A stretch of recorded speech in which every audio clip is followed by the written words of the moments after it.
Hey, salut à toi! Si tu viens de rejoindre cette vidéo, c'est que tu es intéressé par l'analyse fondamentale et que tu veux avoir une base sur cette analyse. Donc n'hésite pas à regarder cette vidéo jusqu'à la fin, je te donnerai les conseils que moi-même j'applique. On y va? Allez, c'est parti! Alors, dans un premier temps, le premier conseil que je peux vous donner, c'est de consulter le document le plus important si vous voulez investir dans une crypto, c'est le white paper. Qu'est-ce qu'un white paper? Un white paper, c'est une feuille qui décrit le fonctionnement de la crypto-monnaie, à quoi va servir ce token ou cette crypto, pour quel service, etc. Donc, il y a beaucoup de détails dans ce document et vous allez pouvoir l'étudier et voir si c'est une crypto-monnaie viable ou pas. Généralement, ce document est lui en anglais, donc si vous souhaitez traduire, il va falloir connaître un peu l'anglais pour gagner du temps, ou autrement, n'hésitez pas à aller voir sur Google les traducteurs.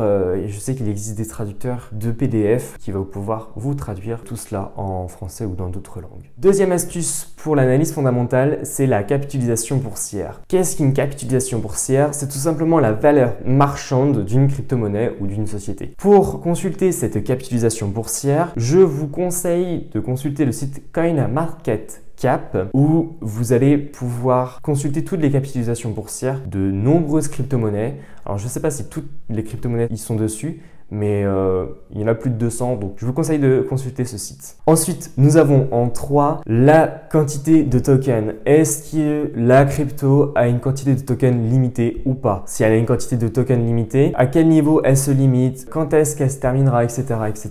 Cela va vous permettre de définir si l'offre va permettre de se stopper et du coup la demande va forcément augmenter, comme ce qu'on a sur le Bitcoin. La limite est de 21 millions de BTC. Du coup, si une crypto a une quantité limitée et qu'elle résout un problème d'ordre général, je pense que si l'offre est limitée, la demande va forcément évoluer dans le positif. Et en 4, nous allons pouvoir évaluer le volume d'échange. Pourquoi analyser le volume d'échange? Parce que si une crypto-monnaie a un volume d'échange très faible, cela va nous permettre de dire que la crypto ne résout pas un problème quantitatif mondial, parce que les cryptos c'est forcément d'ordre mondial. Du coup, il n'a pas grand intérêt d'utiliser cette crypto-monnaie, du coup l'utilisation de la crypto est très faible et du coup les échanges sont très faibles. Donc n'hésitez pas à évaluer les volumes d'échanges. Pour consulter cela, je vous conseille d'aller aussi sur CoinMarketCap. Ce site enregistre les plus grosses plateformes d'échange avec les différents volumes d'échange qu'il y a sur chaque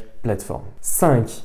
Nous avons maintenant une question que tout le monde se pose, à quoi ça sert? Je vous conseille de répondre à cette question parce que si votre crypto-monnaie ne sert à rien, c'est bête à dire, mais si elle ne sert à rien, vous n'allez pas investir dans cette crypto parce que les volumes d'échange seront faibles, la capitalisation sera faible et du coup, vous n'aurez pas de bénéfices à y faire dessus. Donc, évaluez bien la crypto. Est-ce qu'elle sert à quelque chose? Est-ce qu'elle sert à un service ou un bien? Etc., etc. Ensuite, en 6e étape, je vous conseille d'analyser les fondateurs et les développeurs. D'où ils viennent? Où est-ce que la société est légalement implantée? Est-ce qu'elle est aux États-Unis, en France, au Canada? Enfin, évaluez bien les fondateurs. N'hésitez pas à aller fouiller sur leur site web parce que logiquement, si une crypto-monnaie a été délivrée, elle a été délivrée par une société et cette société, elle a logiquement un site web et si elle n'a pas de site web, c'est qu'il y a un problème parce que les cryptos sont vraiment sur Internet. Ensuite, vous allez pouvoir aussi évaluer la feuille de route. Si les développeurs ont une feuille de route, vous allez pouvoir voir une vision de cette société, l'évolution de la crypto-monnaie en question. Donc, je vous conseille d'analyser les fondateurs de la crypto et les développeurs par la suite. D'où ils viennent, qu'est-ce qu'ils font, les feuilles de route. Et pour les fondateurs, je vous conseille aussi de les suivre sur les réseaux sociaux, Facebook, Instagram, Twitter. Enfin vraiment, suivez-les, comme ça vous allez pouvoir voir l'évolution de la crypto-monnaie en question et de ses services aussi. Et en dernière étape, la 7e, je vous conseille aussi d'évaluer les barrages qu'il y aura sur cette crypto. Je peux prendre l'exemple d'Ethereum où pour utiliser cette crypto-monnaie mondialement, il y aura une question de développement, il y aura une question de loi, etc. Donc évaluez bien si cette crypto-monnaie a de nombreux barrages ou pas. Parce que si elle n'en a pas, ça risque d'être trop trop simple en fait.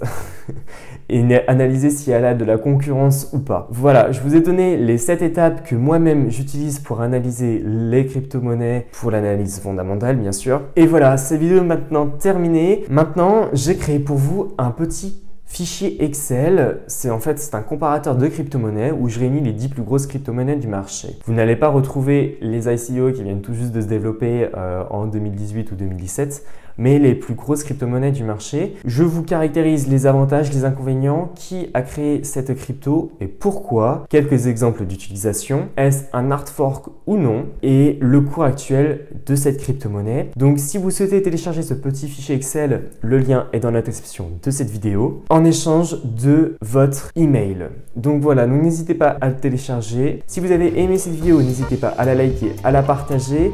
N'hésitez pas aussi à me suivre sur les réseaux sociaux. N'hésitez pas aussi à vous abonner à ma chaîne en cliquant sur le bouton rouge juste en dessous de cette vidéo et en cliquant sur la petite cloche qui vous avertira en vous envoyant une nouvelle notification quand je sortirai une nouvelle vidéo. J'espère que vous avez aimé cette vidéo et puis moi je vous dis à la prochaine. Allez, ciao ciao.